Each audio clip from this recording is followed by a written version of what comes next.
देखो प्रभु जगन्नाथ को लेकर जो प्रकार राजनीति करिसेंते प्रभु जगन्नाथ ठीक ठीक जवाब देवे। प्रभु को नहीं राजनीति करा जाए ना, निश्चित भाव में करा जाइतला। रत्नभंडार तो खोला हला कहीं तो अटके ना 40 वर्ष आगु खोला होता गोटे इन्वेंटरी होता।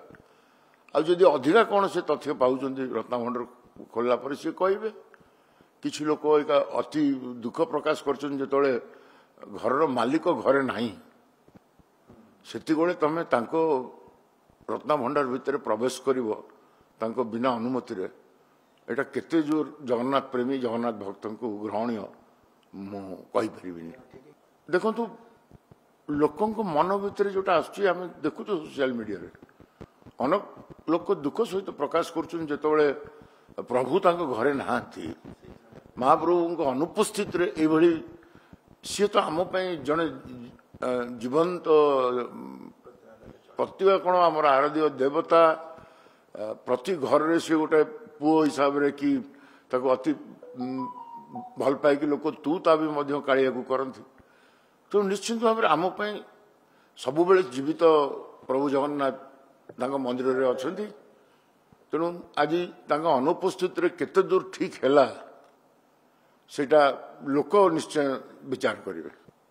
सेटा से माने ताकू ठीक भाव में जांच करंतु। ये तो मु भावुनी कि पड़ी जीवा पछरे कौन सी गोटे एते वर्ष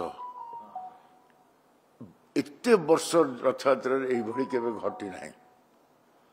तेणु घटवार किसी सूचना मु भावुची प्रभु आम मान को दौरान समस्त को दौरान सरकार को दौरान। तेणु निश्चित भाव में दुख देती। तेणु